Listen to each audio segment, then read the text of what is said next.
Questão 8. Pelo contexto, é possível inferir o sentido das palavras utilizadas por Calvin no último quadrinho, exatamente. Fiambre, lubrificado e na fase podem significar respectivamente. Vamos lá.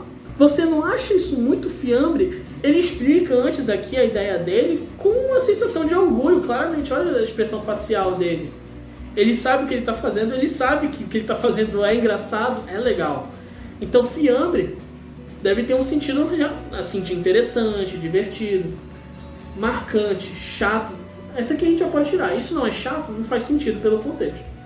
Interessante pode ser, inteligente pode ser, incômodo também não faz muito sentido considerando a situação toda, né? Então, marcante, interessante e inteligente fazem sentido. Lubrificado. É lubrificado, ou seja, é incrível. A ideia que ele dá aqui pra gente é de que é uma coisa muito divertida. Então, é interessante. Feio. Também não, vamos excluir a letra A. É interessante, incrível. Faz sentido isso daqui. Irritante também não faz muito. A gente já pode marcar a letra C como a nossa resposta. E no final ele diz, né, eu vou na fase. Claramente ele está dizendo, eu vou embora. Tá bom? Então, questão 8, letra C. Questão 9. Mais uma vez temos um texto aqui. Título, 200 gramas. Também é uma crônica. Tem um amigo que fica indignado quando peço na padaria 200 gramas de presunto. Isso aqui, acho que quase todo mundo fala assim no final das contas. Já que a forma correta, insiste ele, é 200 gramas. Pela norma padrão, o amigo dele está correto. Sempre discutimos sobre os diferentes modos de falar. Ele argumenta que as regras de pronúncia e de ortografia, já que existem, devem ser obedecidas, e que os mais cultos, como eu, um cara que traduz livros, devem insistir na forma correta, a fim de esclarecer e encaminhar gente menos iluminada. Gente, isso daqui é um pensamento que, além de ser extremamente elitista, também é bastante absurdo em termos de ciência, tá? Não existe uma forma melhor de você se comunicar. A gente, quando estudou variação linguística, falou bastante sobre isso. Existe uma norma padrão que é, sim, muito importante para determinadas situações bem pontuais. Mas na nossa fala cotidiana, nós não falamos seguindo essa norma padrão. A gente se aproxima dela, muitas vezes pela nossa experiência, nossa vivência. Nossa forma de falar se aproxima dessa norma padrão.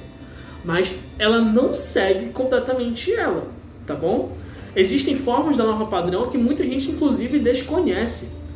Esse caso aqui dos 200 gramas é um desses casos. A maioria das pessoas vai na padaria e pede 200 gramas de presunto e não 200 gramas, tá? 200, pela norma padrão, se você escrever assim, por exemplo, numa redação do Enem, que é um veículo um pouco mais formal que você vai ter que escrever, nesse caso aqui já não é legal realmente. 200 gramas é grama de planta, tá? Aí realmente você tem que evitar porque é uma situação formal. No caso, você falando no seu dia a dia, não existe problema nenhum, tudo bem? Eu sempre argumento que, quando ele diz que só existe uma forma correta de falar, está usurpando um termo de outro ramo, que está tentando aplicar a ética à gramática. Como se falar corretamente implicasse algum grau de correção moral, como se dizer 200 significasse incorrer numa falha de caráter, e dizer 200 gramas fosse prova de virtude e integridade. De certa forma, o amigo dele está fazendo mesmo isso, tá? É como se você falar 200 gramas implicasse que você é ignorante, que você é uma pessoa pior do que quem fala 200 gramas. Muitas vezes o pensamento dos prescritivistas, que é o termo que a gente usa para pessoas que pensam dessa forma, muitas vezes ele tem realmente esse caráter, tá? Ele vem então com aquela de que se pode desculpar a moça da padaria quando fala 200, pois ela desconhece a norma culta. Isso aqui é extremamente preconceituoso, na verdade. Mas, quanto a mim, que a domino, demonstra uma falha de caráter ao ignorá-la em benefício dos outros, só para evitar o constrangimento de falar diferente. Quem sabe fazer o bem e não o faz, comete pecado. Aqui ele realmente, provou o que o escritor está falando. O amigo aqui está aplicando ética à gramática. Se você não fala segundo a norma padrão, você está cometendo um pecado, você está fazendo algo errado. A gente não precisa ir tão longe para perceber o quão absurdo esse pensamento é.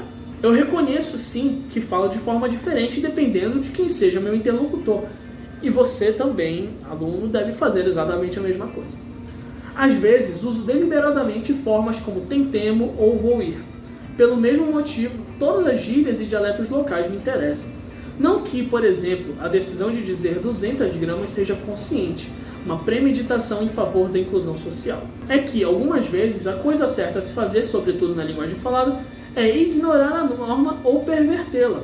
Quando peço 200 gramas de presunto, por favor, a moça da padaria invariavelmente repete, como que para extorquir minha profissão de fé a norma inculta. 200?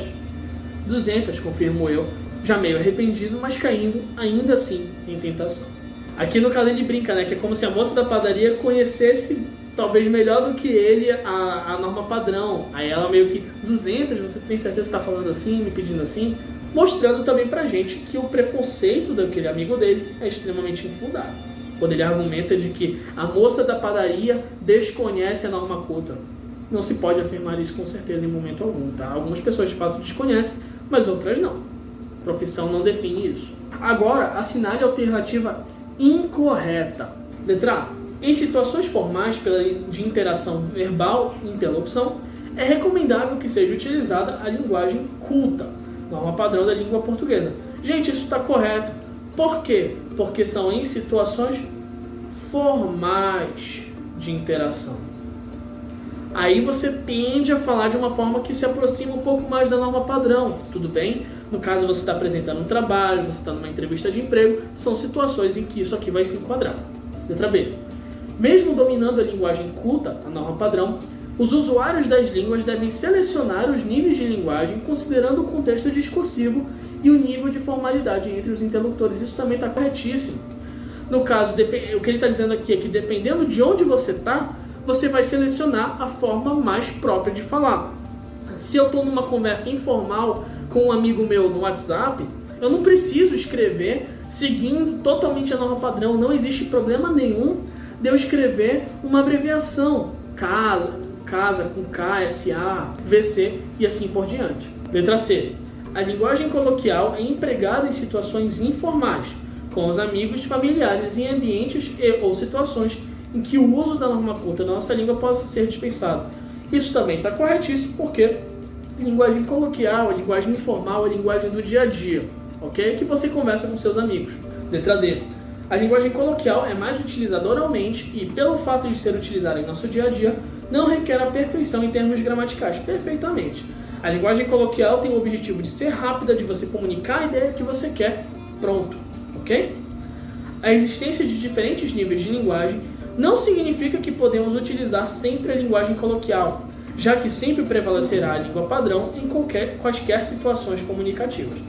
Essa aqui é a nossa resposta, porque isso aqui está completamente errado. Gente, a linguagem coloquial é a linguagem mais comum que a gente tem. Quem é estranho, na verdade, é a linguagem padrão. Ela que é esquisita. É ela que subverte a naturalidade da nossa língua. Ela é um problema de maneira nenhuma. Ela é útil sim, ela tem a sua importância, mas a gente não pode dizer que ela é melhor ou que ela é superior à linguagem coloquial, tá? Cada uma tem os seus usos, tem os seus contextos em que você vai aplicar, perfeito? Vamos lá. 10ª e última questão, que é bem fácil também. Ao fazerem uso da linguagem coloquial, os falantes utilizam letra A, linguagem formal ou padrão da língua, porém escrita da mesma forma como é pronunciada pelos falantes? Não. Linguagem coloquial, linguagem do dia a dia. Então, linguagem informal, neologismos, siglas e gestos. Linguagem informal, tá certo? Neologismo é quando você inventa a palavra. Sigla, quando você pega iniciais de várias palavras e junta numa coisa só. E gestos, também, de certa forma, isso aqui não está errado, tá? Mas vamos ver as outras alternativas. Linguagem informal, gírias, estrangeirismo. Estrangeirismo é quando você usa palavras estrangeiras na sua realidade. Por exemplo, toda vez que você fala internet, que você fala e-mail, show, são todas palavras de origem inglesa que você está trazendo para o seu dia a dia. Então você está usando um estrangeirismo sim, tudo bem? Abreviações e palavras que não se relacionam na norma culta da língua. Essa daqui está uma alternativa um pouco mais completa, bora ver as outras. Letra D. Linguagem não verbal, no caso, como gestos, mímicas e desenhos. Você faz desenho na linguagem coloquial, você se comunica desenhando? Não, essa letra D está meio esquisita. Letra E.